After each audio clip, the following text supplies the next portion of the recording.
Le principal enseignement est clair. Ce n'est pas un bon résultat pour les partis qui défendent l'Europe, dont celui de la majorité présidentielle. Les partis d'extrême droite, qui ces dernières années se sont opposés à tant d'avancées permises par notre Europe, qu'il s'agisse de la relance économique, de la protection commune de nos frontières, du soutien à nos agriculteurs, du soutien à l'Ukraine, ces partis progressent partout sur le continent. En France, leurs représentants atteignent près de 40% des suffrages exprimés. Pour moi, qui ai toujours considéré qu'une Europe unie, forte, indépendante et bonne pour la France, c'est une situation à laquelle je ne peux me résoudre. La montée des nationalistes, des démagogues, est un danger pour notre nation, mais aussi pour notre Europe, pour la place de la France en Europe et dans le monde. Et je le dis alors même que nous venons de célébrer avec le monde entier le débarquement en Normandie, et alors même que dans quelques semaines, nous aurons à accueillir le monde pour les Jeux olympiques et paralympiques. Oui, l'extrême droite est à la fois l'appauvrissement des Français et le déclassement de notre pays. Je ne saurais donc, à l'issue de cette journée, faire comme si de rien n'était. À cette situation s'ajoute une fièvre qui s'est emparée ces dernières années du débat public et parlementaire dans notre pays. Un désordre qui, je le sais, vous inquiète, parfois vous choque, et auquel je n'entends rien céder. Or, aujourd'hui, les défis qui se présentent à nous, qu'il s'agisse des dangers extérieurs, du dérèglement climatique et de ses conséquences, ou des menaces à notre propre cohésion, ces défis exigent la clarté dans nos débats, l'ambition pour le pays et le respect pour chaque Français.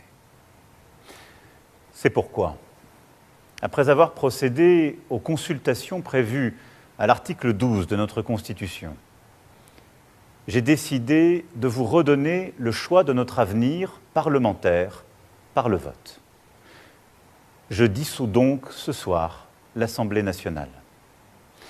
Je signerai dans quelques instants le décret de convocation des élections législatives qui se tiendront le 30 juin pour le premier tour et le 7 juillet pour le second.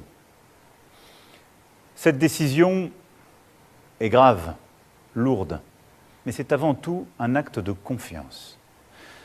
Confiance en vous, mes chers compatriotes, en la capacité du peuple français à faire le choix le plus juste pour lui-même et pour les générations futures. Confiance en notre démocratie. Que la parole soit donnée au peuple souverain, rien n'est plus républicain. Cela vaut mieux que tous les arrangements, toutes les solutions précaires. C'est un temps de clarification indispensable. Confiance en la France, qui face à la rudesse des temps sait toujours s'unir et résister pour dessiner l'avenir et non se replier ou céder à toutes les démagogies. Dans les prochains jours, je dirai l'orientation que je crois juste pour la nation. J'ai entendu votre message, vos préoccupations, et je ne les laisserai pas sans réponse. Et vous me connaissez, le goût de l'avenir, celui du dépassement, de la fédération, continueront de nourrir ce projet. Mais en ce moment de vérité démocratique, et alors même que je suis le seul responsable politique à n'avoir aucune échéance électorale personnelle en 2027, soyez certains d'une chose. Ma seule ambition est d'être utile à notre pays que j'aime tant. Ma seule vocation est de vous servir. Je sais pouvoir compter sur vous pour aller massivement voter les 30 juin et 7 juillet prochains. La France a besoin d'une majorité claire pour agir dans la sérénité et la concorde. Être français est toujours se hisser à la hauteur des temps quand il l'exige, connaître le prix du vote et le goût de la liberté, agir, quelles que soient les circonstances, en responsabilité. C'est au fond choisir d'écrire l'histoire plutôt que de la subir. C'est maintenant. Vive la République, vive la France.